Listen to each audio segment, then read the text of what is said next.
نون.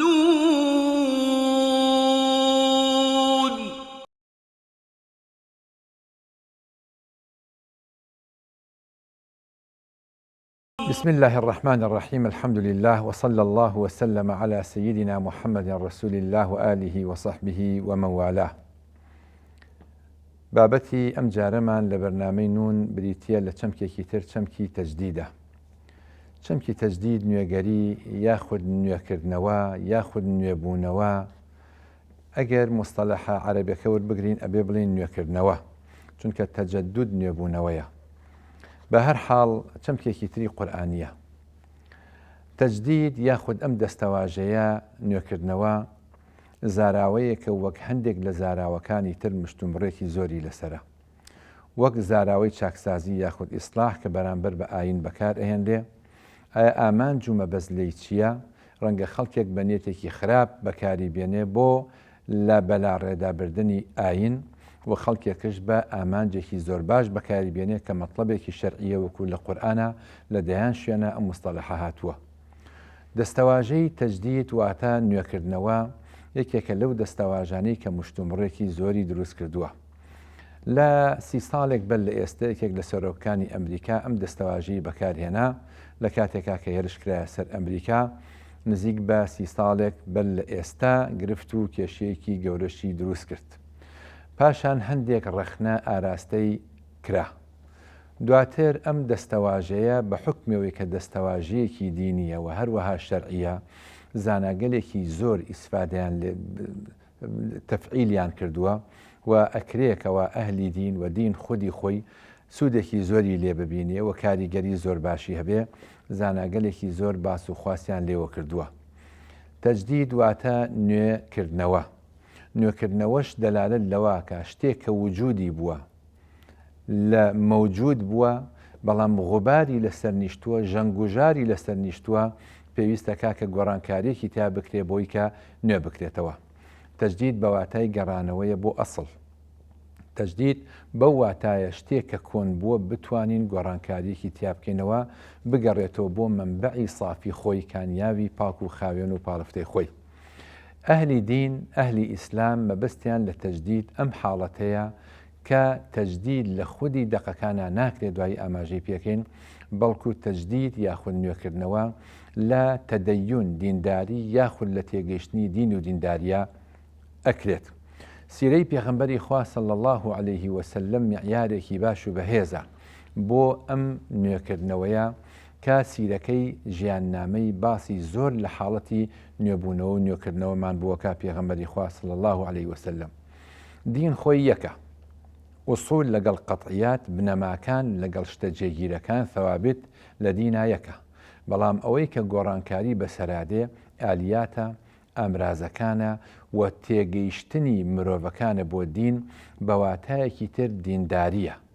بەواتایەکی تر ئەوەی کە کەسبی مرۆڤە، واتە دەستکەوتی مرۆڤە و بەرهەم و کەلوپور و کولتوری مرۆڤەکانە، وەک تێگەیشتنیان بە دین ئەمە کە ممکینە گۆڕانکاری بەردەوامی بەسەردا بێ. قورئان ئەکرێ بڵێین لە بواری تەجدید و نوێکردنەوەیە زۆر کاری کردووە و هەروەها کار و مهمەی پێغەمبەران عەلەیهیمو السەڵات وەسەلام و خوای پەروەردگارش بە هەمان ئەو واتە و مەبەستە ناردوونی. ئەگەر بڕوانین بۆ سەیدنا هود عەلەیهی السەلام لە کاتێکا کە قەومەکەی تووشی ماددەگەرایی بووبوون، بە جۆرێک گویان لێ هاتبوو کە پشتیان کرد بۆ پەرستشی خوای پەروەردگار. خوای پەروەردگار هودی نارد بۆ لایەن بۆ ئەوەی کە بیان گێڕێتەوە بۆ یەکتاپەرستی لە میانەی ڕێخستنەوەی عەقیدە و نوێگەری تایە. لە دوای ئەو ساڵح، سەیدنا ساڵح، کە ئەوش کاری بریتی بووە لە نوێکردنەوە کە قەومەکەی خەلەلێکیان بۆ دروست بوو کە شانازیانە کرد بە شارستانیەتی خۆیانەوە، کانوا یەنحیتونە من الجیبال بویوتەن فاریهین، جۆرێک لە بوغراییان بۆ دروست بوو، بەڵام خوای پەروەردگار سەیدنا ساڵحی نارد بۆ لایەن بۆی کە بگەڕێنەوە و گۆڕانکاریەکیان تیا دروست بێ و نوێگەراییەک بێ. سەیدنا شوعەیب عەلەیهی السەلام کە خوای پەروەردگار ناردی بۆ لای قەومێ خەلەل لە عەقیدەیانە دروست بوو بێگومان، بەڵام خەلەل لە میکیال و میزان لە کێشانە و پێوانیانە خەلەلی گەورە دروست بوو ئینحرافات و بەلا ڕێداچوونێک ڕوویدا بوو. خی پەروەردگار بۆ نوێگەرایی و چاکسازیەکی ئابووری نردی بۆ لای قەومەکەی خۆی. سەیدنا لوط لە کاتێکا کە تۆغیان و فەسادی ئەخلاقی ڕوویدا بوو خی پەروەردگار نردی بۆ لای قەومەکەی بۆی کە ئەو بەلا ڕێداچوون و ئینحرافە سەر لە نوێ ڕاست بکات و نوێگەرایەتی بکە و بیان گەڕێتەوانێ بۆ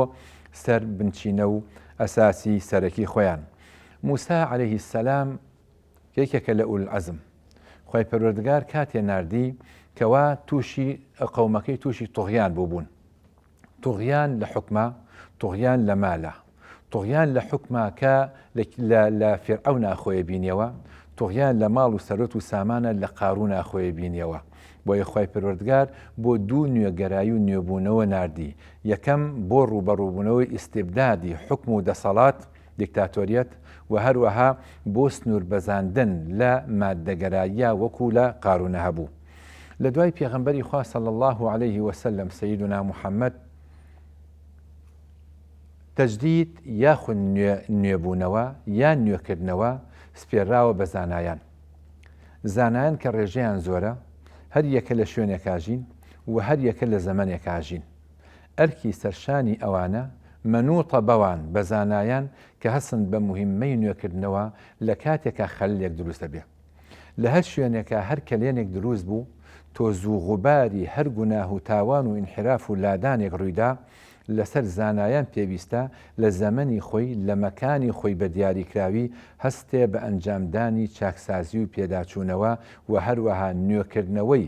ئەو تێگەیشتنە دینیانە وەلادانی ئەو ئینحراف و بەلاڕێدابردنا و گەڕانەوە بۆ سەر منبعی ئەسلی و سەرەکی کە سەرچاوە سەرێکەکەی ئاینی پیرۆزی ئیسلامە.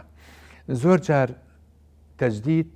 طبعاً کە پێناسە ئەکرێ زۆرێک پێناسەیان کردەوە ئەزان تەنها لە هەندێک لە زانستەکان ناکرێ. بەڵام نوێکردنەوە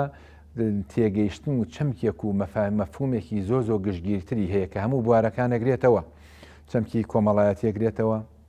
سیاسی ئەگرێتەوە و هەروەها پەروەردەیی ئەگرێتەوە و هەروەها ئابووری ئەگرێتەوە، هەموو بوارەکانی ژیان ئەگرێتەوە وەکو چۆن قورئان سەر لەبەری بریتیە لە نوێکردنەوە و نوێبوونەوە.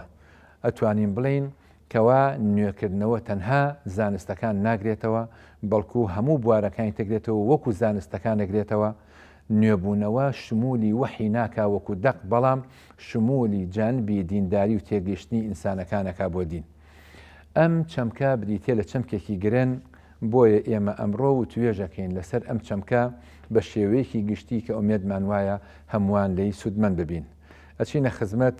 پرۆفیسۆر دکتۆر سەباح بەرزنجی کە ئینشاءالله دەوڵەمەندمانەکە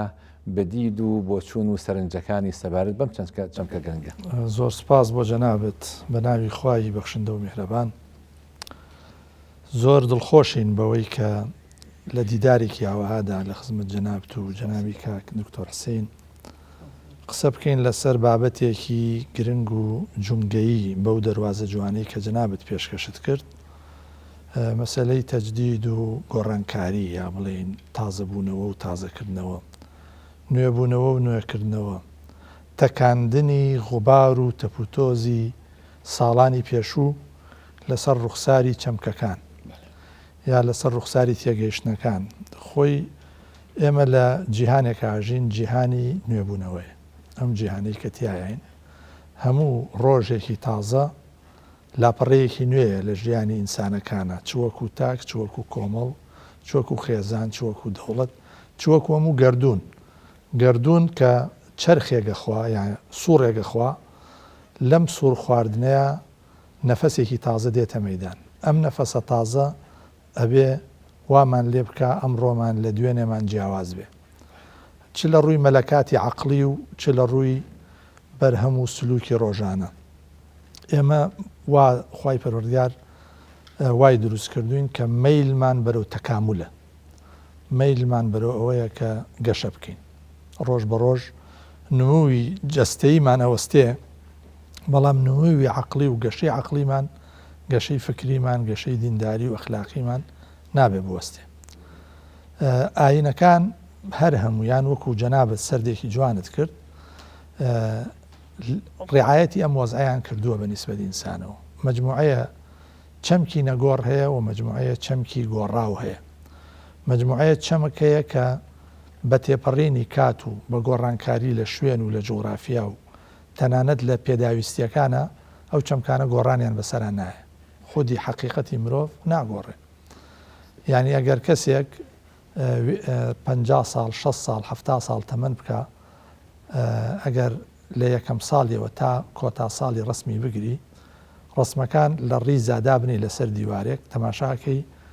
ساڵ بە ساڵ ئەم کەسە گۆڕاوە، ڕوخساری گۆڕاوە، سیمای گۆڕاوە. بەڵام لە هەموو ساتەکانە خۆی هەر خۆیەتی. یعنی ڕەگەزێکی سابت توخمێکی نەگۆڕ هەیە کە بریتە لە منی ئەو، لە حقیقەتی ئەو، لە ماهیەتی ئەو. ئەمە بۆ هەموو کەسێ ڕاستە و بۆ هەموو دینێکی ڕاستە. هەموو دینێک کە قۆناغەکانی تەتەور ئەبڕێ، قۆناغەکانی گەشە سەندن ئەبڕێ، ماکێک یا ماهیەتێکی سابت و نەگۆڕی هەیە، بەڵام لەگەڵ ئەوەشا سیمایە گۆڕێ بە پێی کۆمەلگاکان، بە پێی هەلومەرجەکان. لە هەلومەرجی سروشتیا دینداری جۆرێکە، لە هەلومەرجی ئیستیسنایی و تاریئە جۆرێکی ترە. کۆمەلگاکانی شەروان کەواتە سیمای نوێبوونەوە سیمایەکە ئەتوانین بڵێن هەموو شتێک لە نوێبوونەوە و گۆڕانایە. مەولەویە فەرمێ هەر کەس تەوەلود دووبارەش نیەن، یعنی سەعادەت ستارەش نیەن. یعنی هەر کەسێک ئەگەر ڕۆژانە لەدایک نەبێتەوە جارێکی تر، ئیتر ئەم لەدایک بوونەوەیە بە خۆداچوونەوەی ئەوێ، تەوبەی ئەوێ، پەشیمانی ئەوێ، پندوەرگرتن لە ڕابردووی ئەوێ، هەموو ئەو شتانە پێویستن بۆ ئەو تەوەلد دووبارە، بۆ ئەو تازەبوونەوە و ڕەخنە لە خۆگرتنە. میکانیزمێک کە هەیە لە فکرە، لە دینە، لە هەڵسوکەوتە، لە کایی کۆمەڵایەتیە، ئەوەیە ئینسانە بە تەبیعەت حەزی لە گۆڕانە. ئەم ئینسانە بە تەبیعەت هەرچەند باوەڕی بە سەباتی ماهیەتی خۆی هەیە، باوەڕی بەوەیە ماهیەتەکەی سابتە، بەڵام ئەوێ بگونجێ لەگەڵ گۆڕانکاریەکانی سەردەما، ئەبێ بگونجێ لەگەڵ ئەو تەتەورات و وەزعی کە تازە دێتە مەیدانەوە.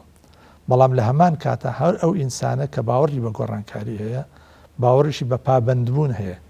باوەڕی بەوە هەیە کە هەندێک سەوابیتی هەیە شناسی ئەو پێکەێنن، شناسی ئەو پێگەێنن، پێناسەی ئەو دەکەن، ئەبن بە ماهیەتی سابتی ئەو. بۆیە گۆڕانکاریەکانی لەسەر لە ڕوانگەی یا لەبەر ڕۆشنایی ماهیەتی سابتی خۆیان ئەنجامەدا. بۆیە تەجدید بریتیە لە دەستکاریکردنی ڕواڵەتەکان، دەستکاریکردنی هەلومەرج و خیتاب، دەستکاریکردنی شێوەی ژیان، بەڵام بەڕەچاوکردنی سەوابیت و نەگۆڕەکان. وەکو چۆن خانوویەک تۆ شوێنەکەیت بەلاوە جوانە، بەلاوە پیرۆزە، بەلاوە بەنرخە، بەڵام هەستەکەی دیوارەکەی خەریکە درزی تێبێ، یا وەکو سیماکەی وەکو جاران نەماوە و کاڵ بۆتەوە. تۆ واز لە ژێربیناکە نایەنی، واز لە شوێن و مۆقیعەکە نایەنی، بەڵام دەستکاری دیوارەکەیەکەی، دەستکاری دیکۆرەکەیەکەی، تەنان دەستکاری ڕەنگە نەخشەکەشی بکەی. بە هەمان شێوە ئێمە لە فکر و لە دینداری و تەنانەت لە فەلسەفە و تێگەیشتنمانە بۆ دنیا و بۆ ژیان مجموعەیە سەوابیتمانەیە کە ناتوانین دەستکاری بکەین، چونکە پەیوەندی بە کەینونەی ئێمەوە هەیە. بەڵام بۆمان هەیە دەستکاری سیما و ڕواڵەتەکانی بکەین، چونکە پەیوەندی بە سەیڕوڕەی ئێمەوە هەیە. ئەو دوو چەمکە ئەبێ ئێمە ئاگادار بین لە بەکارهێنانیدا و لە تێگەیشتنیدا. ئەوەی کە پێوترێ بوون و شناس و کەینونە، ئەوەیشی کە پێوترێ شودەن و بوون و هەبوون و سەیڕوڕە و گۆڕانکاری، کە ئەمە مەحاڵ نییە، بەڵکو شتێکی خوازراوە، شتێکە کە لە دینە حسابی بۆ کراوە، لە شەریعەتە حسابی بۆ کراوە، تەنانەت لە فکری بەشەری و لە قانونی ئیلاهیشە مەسەلەیەکە مسلم و ئەو کەسی ئینکاری بکە ئینکاری حقیقەتێکی فکری و تاریخی و دینیەکە. دەستە خۆش. بێگومان نوێکردنەوە یا تازەکردنەوە چەمکێکی ئاینیە و چەمکێکە لە سەرەتاوە مرۆڤ ممارەسەی کردو، وەکو جەنابی پرۆفیسۆر دکتۆر سەبا ئاماژەی پێکرد لە ناخی هەموو ئینسانەکانە هەیە. ئینسان بۆ ئەوەی کە زیندوو بێ ئەبێ جوڵاو بێ، وەکو ئیقبالی لاهوریە کە ئەفەرمێ ما زیندە بە ئانیم کە ئارام نەگیریم، مەوجیم و ئاسوودەگیەمە عەدەمە ماست. بەوە زیندوین کە ئێمە بەردەوام لە جوڵای بین سووری خوێنمان هەیە وەرزەکانی ساڵ ئەگۆڕێ لەم کاتەیە ئێستا بەرووبوومەکان هەوا و هەورەکان هەموو شتێک لە گۆڕانایە بۆی بەردەوام بێ. تەجدید لە قورئانە جەنابی دکتۆر حسین نەهاتووە، ئەم مستەڵەحەمان نییە. ئەوەی کە ئاماژی پێکراوە و ئەزانم زیاتر لە سنەتی پێغەمبەری خۆیان بێ صلی الله عليه وسلم. خۆشحاڵین کە گوێبیستی جەنابە بین دەرهەق بەم چەمکە. خی بخشنەی مهرەبان سەرەتا دەستخۆشیمان هەیە بۆ ئەم بابەتە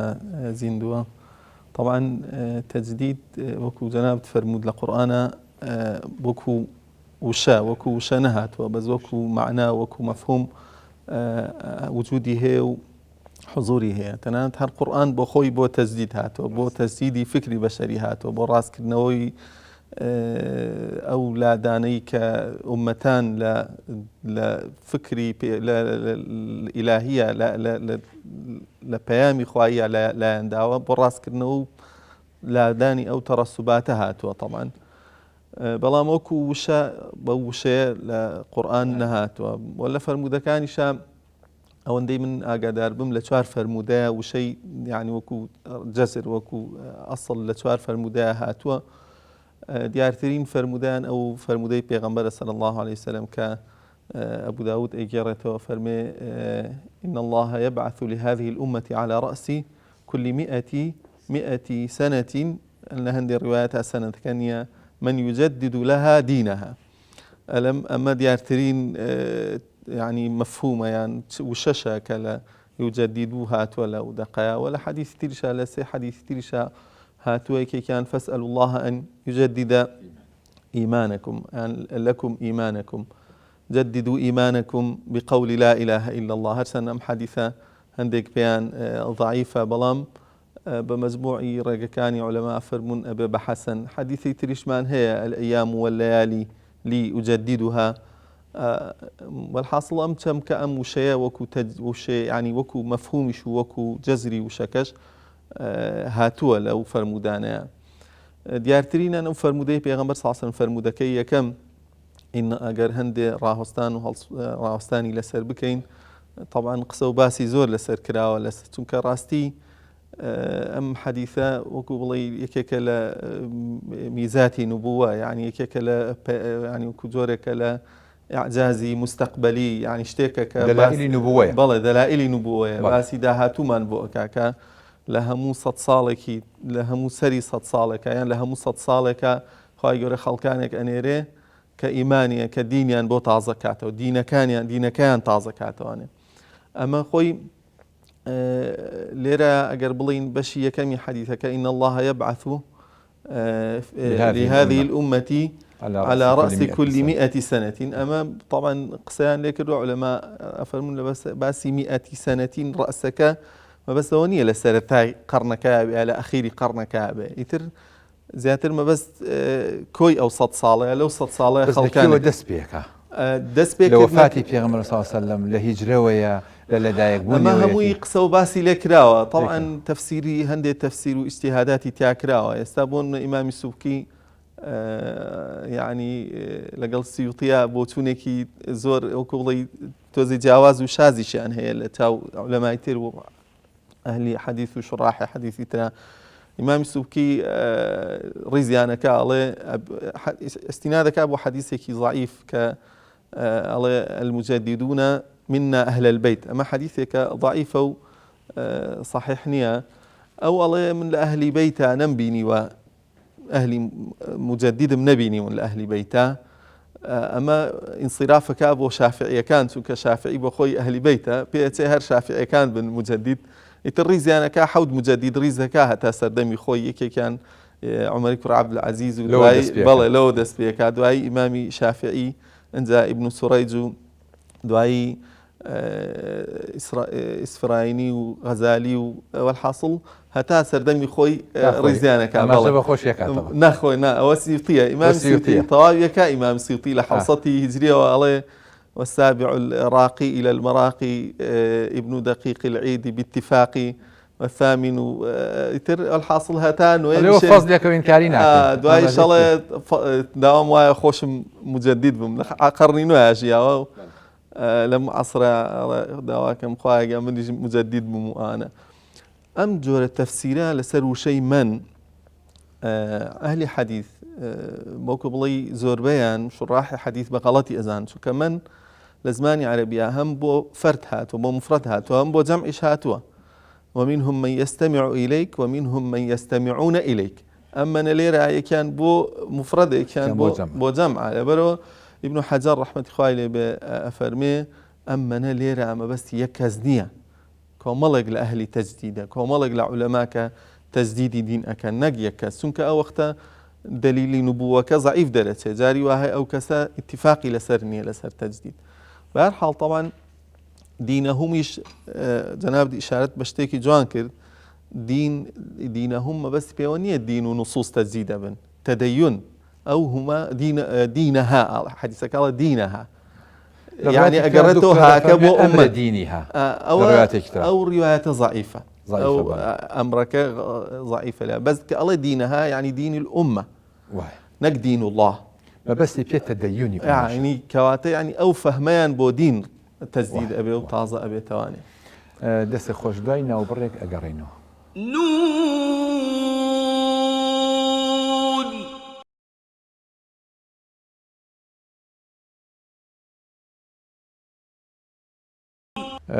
بەڵێ هەر بەردەوامی طبعاً لەسەر تەجدید و نوێکردنەوە طبعاً زانایان زۆر باسییان کردووە ئەم چەمکە لێکۆڵنەوە زۆری لەسەر کراوە لە کۆنەوە هەتا ئێستاش کە ئێستا بۆتە مادەیەک تەدریس ئەکرێ و محاضراتی زۆر وەکۆڕ و کۆڕبەندی زۆری لەسەر سازکراوە هەتا ئێستاش نووسینی زۆری لەسەر کتێبی لەسەر نووسراوە هەمووان ئاماژە بەواکەن ئەوەی کە زۆر جێگەی مەترسیە بۆ نوێکردنەوەی دین تەحدیدکردن و دیاریکردنی ئەم چەمکەی و ئەم مەفهومەیە ئایا مەبەست پێی چییە مەبەست پێی خیتابە مەبەست پێی دەقەکانە چونکە لە ڕاستیە هەندێک مەداریسی نوێ کە کەوتونەتە ژێر کاریگەری غەربەوە ئێستا دروست بوون و هاتوونەتە مەیدانەکە بۆ نمونە شارەزاییەوە تویان نیشتە تەلەڤیزیۆن فتوادەن هیوا هەیە لە کاکە پێویستیمە بە نوێگەریە بۆ نموناڵێ شەرابخۆری ئەگەر سەرخۆشیێنەکە عیلەتەکەی سوکرەوانە ئەگەر سەرخۆشیێنەکە حرام نییە یا نافەرمێ تەحریمی ناکە فەرمێ فەجتەنی بوو یا لێ پارچەی قوماش چییە خۆ عیلەت لە حیجابە چییە ئەو نییە کە ئافرەت عەفافی هەبێ باشە ئافرەت کە عەفافی هەبوو کەواتە ئیتر پارچەی قوماش ئەبێ چی بێ و چ کاریگەریەکێ بێ خەڵکانێک هەن ئەوە دروست بوون باسی نوێبوونەوە و نوێگەرایی ئەم حاڵەتاکەن لە ئاسایی حاڵەتی نێو ئەوروپا بکەن و مارتن لۆتەر و ئەوانە کە هاتن ئەو جوانکاریکیان کرد بۆ ئاینی مەسیحی و قەتیس ماوە لە دڵی هەندێک کەساوە لە کەنیسەیە کە ئەمە زۆر دوورە لە ئاینی پیرۆزی ئیسلام بۆیە مقاومەیەکی بەهێز هەیە بۆ ئەوانە ئەوەی کە جێی مەترسیە طبعا بریتە لە ئەو حاڵەتەی کە زانایان بۆ تەجدید بکەونە ژێر دوو کاریگەریەوە یەکەمیان کاریگەری حکام و توغات دووهەمینیان کاریگەری عەوام کە توغات بێن فتوای معەلەبیان پێ دەرکەن بۆ ماڵ و سەرۆت و سامان گردنیان پێکەچکەن و لایەنگری دەسەڵاتدارەکان بکەن و دش بە مەبادئی خۆیان بوەستنەوە و باز لە ثەوابیتی عەقیدە بکەن بەڵام هەڵوێستەکانشیان دژ و پێچوانە لەگەڵ عەقیدەیە بوەستێتەوە کە ئەمە لەم ڕۆژگارەیە سێریکەین زۆرێکی ئاوا هەیە لەلایەن سەلاطینەوە لەلایەن حکامەوە ئیستیغلالی خەڵکێک کراوە ئەمە کەوتونەتە ژێر کاریگەری حکامەوە یا هەندێک لە گروپ هەن هەندێک کەسایەتی هەن هەنێک قەڵم بەدەستن کەوتونەتە ژێر کاریگەری عەوامەوە یا جەماهیرەوە یا کۆمەڵگەوە بۆ نمونە بۆ دەنگ بۆ هوتافاتێک بۆ هاندانێکی جەماوەر بۆ کۆبوونەوەی جەماوەر لەم ڕۆژگارەیە بۆ نمونە بۆ لایکە بۆ کۆمێنتە بۆ هەر حاڵەتێکی ترە خەڵکانێک هەن ڕەنگە بکەوت پێێتنە ژێر ئەم کاریگەریەوە تەجدید پێویستی بە عالمی ڕەبانی هەیە تەجدید پێویستی بە کەسێک هەیە کەوە قورئانێکی زیندوو وابێ بە هەڵسو کەوت پێویستی بە کەسێک هەیە کە تەعبیر لە زەمیر و ویجدانیم ئومەتە بکە نەکڕێ نەلەخشێ چۆکدانەیە نەسوێ پاشەکشە نەکات ئامانج و مەبەستەکەی تەنها و تەنها دەستخستنی ڕەزامەندی خۆی پەروەردگار بێ و بەست هەندێک کەس تەبعەن تەقسیمی تەجدید دەکەن تەقسیم بەندێکی تیاکەن کە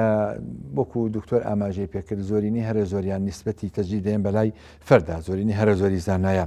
ڕێژێکی کەمە کە ئەڵێن احتیمال هەیە لەم ڕۆژەیە تەجدید جەماعی بێت و خۆشی لە ئەسڵا ئەبێوا بێت چونکە زەمەنی تەخەسوسات و تەخەسوساتی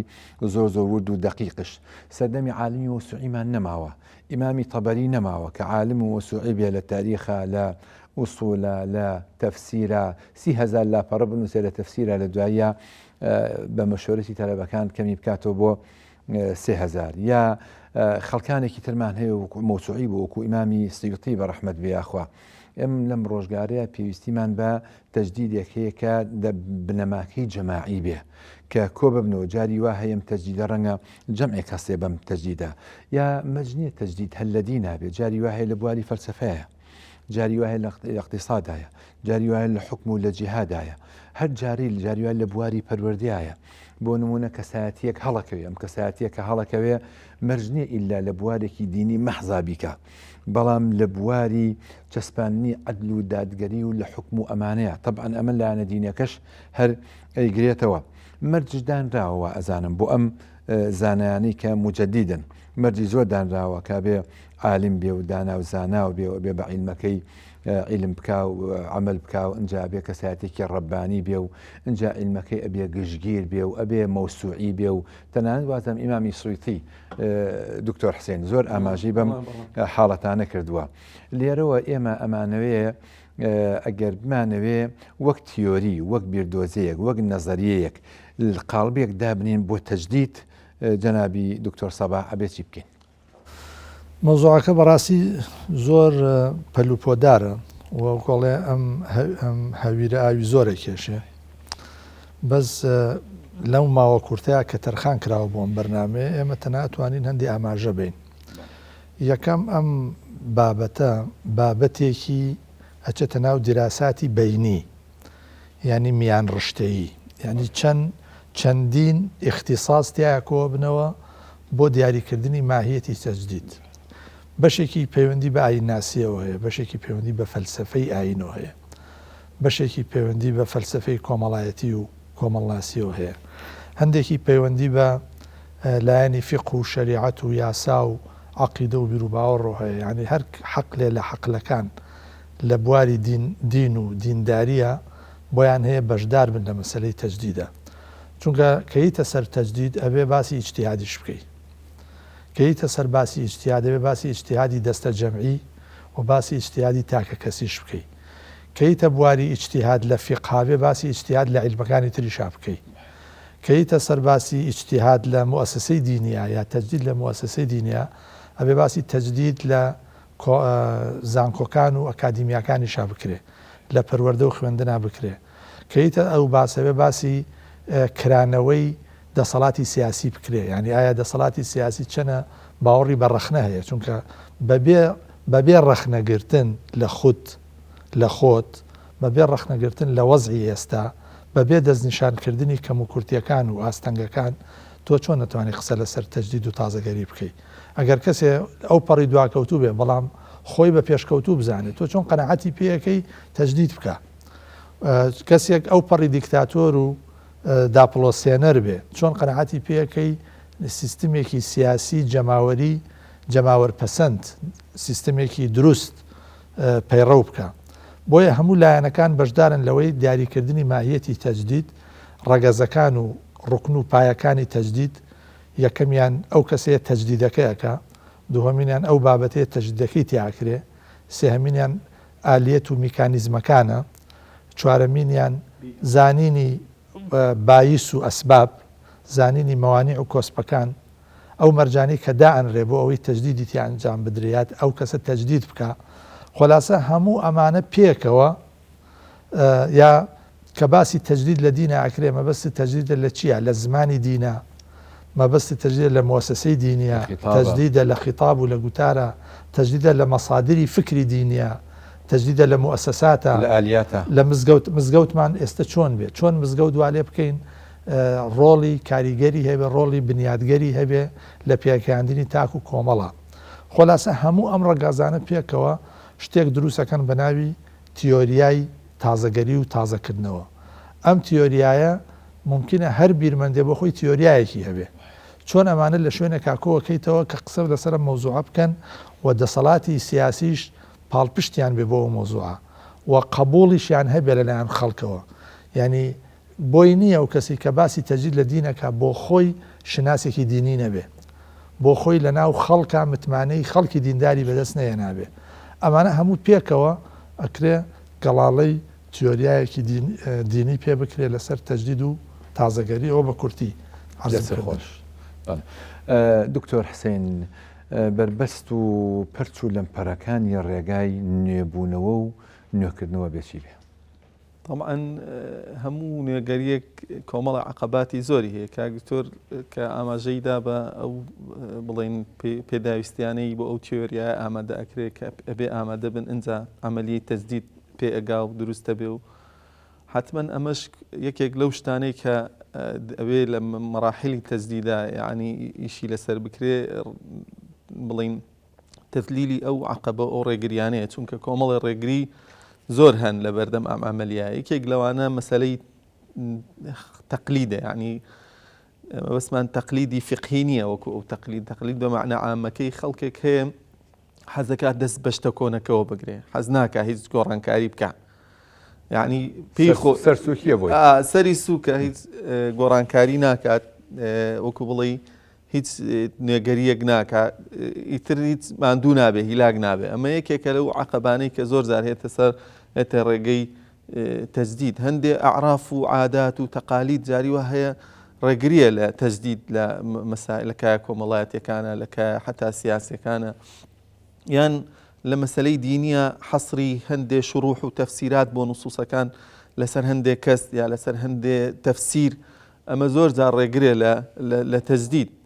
وهروەها مەسلەی توراث کە باسێکی زۆر قوڵە، یعنی مەسلەی توراث زۆر جار ڕێگرێ لە تەجدیدی دینیا، زۆر جار هەیە دەستگرتن بە توراث و تەفسیری زانایان و قسەی هەندێک لە عولەما و ئەمانە کە لەسەر هەندێ دەقکراوە. جاری وا هەیە لە عەسرەکانە کە تۆ ئەتەوێت لەم عەسرێکی وەکو ئەمڕۆیە تەجدید بکەی لە تەفسیری نەسێکە لە تەفسیری دەقیقە، مەسەلە توراثەکە ئەبێتە ڕێگر جاری وایە لە تەجدید. بەڵێ لەبەرەوەی دوو ئیتیجاهمان هەیە بۆ سیرکردن لە توراث. ئیتیجاهێکمان هەیە خەڵکێک هەیە تەقدیسی توراثەکە، یعنی وەکو نەس سەیری توراثەکە، کە ئەمە زۆر خەتەرە بەڕاستی. خۆی توراث یعنی غیری کتاب و سونە، غیری قورئان، یعنی تەفسیری عولەما و زانایان و ئەهلی سەلەف و خەڵک بۆ دەقەکان. ئەم تەفسیرانە طبعا ئەبێ ڕێزی لێ بگیرێ، بێ تەقدیر بکرێ و زۆرترین ئیسیفادەی لێ بکرێ، بەڵام نابێت تەقدیس بکرێ، چونکە وەکو ئەبوو حەنیفە ڕەحمەتی خوای لێ بێ وتی کە گەیشتە کە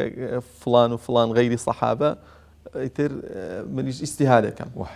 یعنی مەوەسمان ئەهلی خۆیەتە، طبعا ئەهلی تەجدید ئەکرێ یعنی ئیسیفادە لە توراث بکەن بەڵام تەقدیسی نەکەن. و هەروەها هەیشە تەبخیسی توراثەکە، ئەمەش هەر ڕێگەیەکی غەڵەتە، بێڕێز سەیری توراثەکە، هیچ حیساب و خوێندنەوەیەکی بۆ ناکە، ئەمەش هەر خۆی غەڵەتە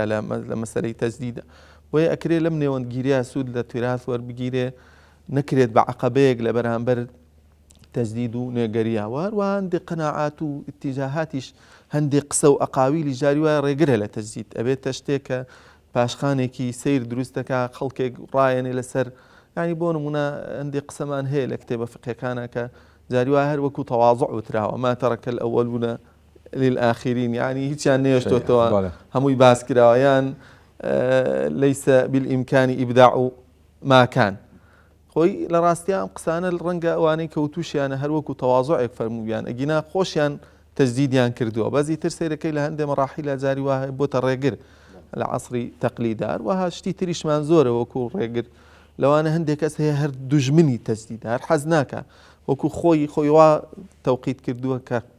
دژایەتی هەموو نوێگەریەک بکە، ئەوانش زۆر زار ئەم جۆرەشتانە ئەبنە ڕێگر. شتی تریش زۆرە طبعا کە بڵین ئەمانە ئەبنە ڕێگر لە نوێگەری و تازەگەری. ئەکرێ ئێمە دەقمان گرت بێ بە هەندێک حاڵەتەوە، ئەم حاڵەتانە ئێمە وەکو ژەهرێکە جووا بێ، هەندێک جار مەجنێ بابەتە ئیلا دینەکان بێ، زۆر شتی تری کۆمەڵایەتی دەقمان پێوە گرتەوە. ئەزانین کە ئەگەر گۆڕانکاری لە ینی بە بازنەی ئەمانی خۆمانی ئەزانین بۆیە قورسە بەلامانەوە گۆڕانکاری دەستکاری گۆڕانکاریە لە ڕاستیەکەیە خۆی جورئەتی پێویستە جورئەتێکی گەورەشی پێویستە ئەکرێ سیرەی پێغەمبەری خوا صلی الله علیه و سلم ئێمە بکەینە معیار و بیکەینە پێوەرێک بۆ ئەنجامدانی نوێگەرایی و نوێبوونەوە یاخود نوێکردنەوە کە پێغەمبەری خوا صلی الله علیه و سلم زۆر شت هەبووە گۆڕانکاری تیا کردو نوێی کردوتەوە هەندێک ناوی گۆڕیوە هەندێک مناسەباتی گۆڕیوە خۆ ناکرێ ئینسان دەق بگرێ بە حاڵەتێک و جگە لە دەقەکانی وحی کە خۆی بنێتە لە قورئان دەقەکانی قورئان و سنەتی پێغەمبەری خوا صلی الله علیه و سلم نوێکردنەوە طبعا خەلیفەکان کردویانە ینی ئێستا ئەوەی عومەر کوڕ عەبدولعەزیز گەورەترین نوێکردنەوەی ئەنجامدا ئەوش لە مەجای حکما بوو بەچی بەوەی کە حکمی گەڕایەوە بۆ ئیرادەتی ئومەت حکمەکەی گەڕایەوە یعنی حکمەکەی ینی غوباری دیکتاتۆریەت غوباری ئیستیبداد ئەم حاڵەتەی لابرتەکاندی لە خلافەی ڕاشیدە گەڕاندیەوە بۆ سەر ئەسڵەکەی خۆی جەنابی دکتۆر ئەگەر سەرنجە شتێکێ ما بێ سەبارەت بە تەجدید خۆی ئێمە پێویستمان بە زابیتە هەیە بۆ تەجدید بۆ ئەوەی تێکەڵی دروست نەبێ لە بینی ئیبداع و ئیبتیداع تەجدید بریتە لە داهێنانی شتێک کە تەعاروزی نەبێ لەگەڵ شەریعەتە بەڵام ئیبتیداع ئەوەیە شتێ دابێنی کە دژ بێچەوانی شەریعەت بێ کەواتە ئەبێ زابیتەمان هەبێ بۆ ئەوەی کە بزانین لە چ بوارێکە تەجدید دەکرێت لە چ مەجالێکە مەجای نوێگەری و تازەگەری هەیە ئەمەش من بە بۆچوونی من دوو هینی هەیە دوو زابیتەی هەیە ڕەنگە هیچ تریشی هەبێ بەس ئەوەی کە زیهنی من بۆ یەچێ یەکەمینیان جیاکردنەوەی سابت و متحول یعنی چ شتێک لە دینە سابتە و نابێت دەستکاری بکرێ و چ شتێک قابلی گۆڕان و قابلی دەستکاریە ئێمە لە چییە لە دینە دایرەی قەتعیاتمان دائیرەی سەوابیتمانە بێ بۆ دیاری کرێ مەسەلەن عەقیدە و بیرروڕوا دەستکاری ناکرێ عیبادات دەستکاری ناکرێ ئوسولی عیبادات سێهەم ئوسولی ئەخلاق دەستکاری ناکرێ کەواتە ئوسولی عەقاید ئوسولی عیبادات لەگەڵ ئوسولی ئەخلاق ئەمانە نابێ بە هیچ شێوەیە دەستکاری بکرێت چونکە ئەمە بناغە و بنەڕەتی دینەکەیە یعنی ناتوانانی تۆ دەستکاری تەوحید و نبووەت و مەعاد بکەیت ینی باوەڕ بەخواپەرستی و یەکتاپەرستی باوەڕ بە پێغەمبەرایەتی هەموو پێغەمبەران باوەڕ بە زیینوبوونەوە و گەڕانەوە بە لای خوا لە ڕۆژی دوایی ئەمە سێ لە ئوسولی عەقیدە ئوسولی عیباداتیش دەستکاری نوێژ و ڕۆژ و زەکات و حەج و ئەمانە ناکرەوەی کە سەوابیتە ئەوەی کە ئیتفاق و کۆدەنگی زانایانی لەسەرە سێهەمینیان ئوسولی ئەخلاقە کە بریتە لە چی بریتە لە عەدالەت و شەجاعەت و عیفەت و حیکمەت ئەمانە ئوسولی ئەخلاقن دەستکاری ناکرێت ڕازگۆیی گۆڕانکاری بەسەر بە هیچ شێوەیەک دەستکاری ئەمانە ناکرێت بەڵام دێتە سەر دابەزاندنی ئەم شتانە تۆ چۆن عەقیدەی خۆت عەرزەکەی چۆن بەڵگەکان تازە ئەەکەیتەوە چۆن بەڵگەی تازێنیتە مەیدان بۆ هەر کام لەو باسانەی کە کردمان ئەمە مەجالی تایە و کراوە ینی تەجدیدی تیاکرێ کەواتە زابیتەی یەکەم جیاکردنەوەی بواری تەجدیدە لەو شتانەی کە تەجدیدی تیا ناکرێ چونکە جاری وایە هەندێک شت نرخەکەی لەوایە قەدیم بێ کۆن بێ بۆ نمونە کەعبە نرخەکەی لەوایە عەتیق بێ البەیت العەتیق یعنی نابێ دەستکاری کەعبە بکرێت دەستکاری خۆر ناکرێت دەستکاری مانگ ناکرێت دەستکاری هەوا ناکرێت دەستکاری دەرەجەی حرارەت و دەرەجەی هین ناکرێت دەستکاری حرەکەتی زەوی ناکرێت یعنی شتێکە نە دەستکاری ئەکرێنە لە توانای مرۆڤەکانایە کەواتە ئەمە سەوابیت متەغەیراتیش دیارە ئەمە زابیتەی یەکەم زابیتەی دووەم ئەو کەسەی هەڵەسێ بە تەجدید ئەبێ شایستە بێ بۆ ئەو کارە یعنی ئەو مەرجانی تیا بێ لە ڕووی شەرعیەوە لە ڕووی واقعیەوە کە کەسێک بێت خەڵک لێی قبوڵکە یعنی لە خۆ قسە نەکە دوای هەوا هەوەز نەکەوێت کەواتە ئەبێ موجتەهیدێکی ڕاستەقینە بێ خاوەن ڕێی بێ لەو بوارە کە ئێوێت تەجدید بکە یعنی کەسێک شارەزا بێ لە فیزیا توانێت بچێت لە ناو زانایانی فیزیا ڕێی دەربڕێ کەسێکیش لە دینە شارەزا بێ و شایەتی بۆ درابێ ئەتوانێت دەستی هەبێ و دەنگی هەبێ لە بواری تەجدیدی دینیدا کەواتە ئەو دوو زابیتەیە زۆر گرنگە بۆ ئەوەی قسە بکەین لەسەر تەجدید وەکیە قسە بکە لەسەر تەجدید و چ کەسێ ئالێتەکانی تەجدید بەدەستەوە بێت. ئەکرێ من ئێمە پرسیارێ بکەین بڵێن باشە ئەگەر نوێکردنەوە نەبێت چی ڕوئەیە؟ ئەگەر نوێکردنەوە نەبێ چی ڕوئەیە؟ ئایا ژەنگوژار تەپوتۆز هەر ئەگەر نوێکردنەوە نەبێ ئەگەر خەڵک حەجی پێ ناکرێ لەسەر ینی ئەو تەجدیدەی کە ئێستا بۆ نمونە لە مەکەیە کراوە بۆ مەناسیکی حەج ئەمە بە فتوای عولەما کراوە کە مەلاین کەسەگرێ ئەگەروانە بواە مەسەن ئێستا بۆ نمونە سعی سەفا و مەڕوە بۆ بە چەند قات ئەگەر وەکو یەکەم جار بواە یا تەواف بەو شێوە کەواتە مەسلەی تەجدید مەسلەیەکە ئەگەر نەکرێ لە دینە خەڵکەوێتە زەحمەت و ناڕەحەتیەوە بەڵام ئەم دینە ئین هذا الدین یسرون پێغەمبەر فێمە ساسە ئەم دینە ئاسان و ئاسانکاریتیایە کەواتە فأوغلوا فيه برفق کەواتە بە نەرمونیانی بچنە ناوی ئێمە بێت تەسامحمان هەبێ تەوازوعمان هەبێ باوەڕمان بە تەجدید و تازەگەری هەبێ بۆی بتوانین دینداری خۆمان پیادەکەین لەم عەسر و زەمانە دژوارەدا. یەک سەرنجێک هەیە تەجدید ئەگەر ئینسان ممارەسەی نەکا ئەگەر ئەنجامی نەدات کە کەوتە ناو تەنگشە و مشکیلە و کێشەکەەوە ئەنجامدانی تەجدید لە ناو کێشەیە زۆر قورسە لە ناو کێشەیە تۆ خواخوای ئەوەتەکە ڕزگارە بێ لێوە ناتوانانی ممارەسی عملی تەجدید ئەبێ زەخت و فشاری واقعی کۆمەڵایەتی لەسەر نەبێ بەڵام ڕەچاویشی بکەیت پێش ئەوەی بە زۆر پێوە بکرێ پێویستە خۆ بیکەی ناچاری مرۆڤ کە مرۆڤایەتی بەرەو پێشە دائیما ئەڕوا تەجدید دەکات تازەگەری ئەکا یعنی چەمکە دینیەکانیش ئەوانەی کە وەکو دکتۆر فەرمووی کە متغەیراتن ئەوانە کۆنە بن يعني ئەبێ ئەوانە تازە بکەیتەوە گینا دینەکە بەرەو دواوە یعنی مەراحیلی کۆن ئەبێ ینی خەڵک ناتوانێت پیادەی کاوە پێویست. دەستان خۆش بێ جەنابی دکتۆر سەباح جەنابی دکتۆر حسین بابەتێکی بە چێژمان هیوادارم کەوا پێشکەش کرد بێ سپاس بۆ هەموو لای.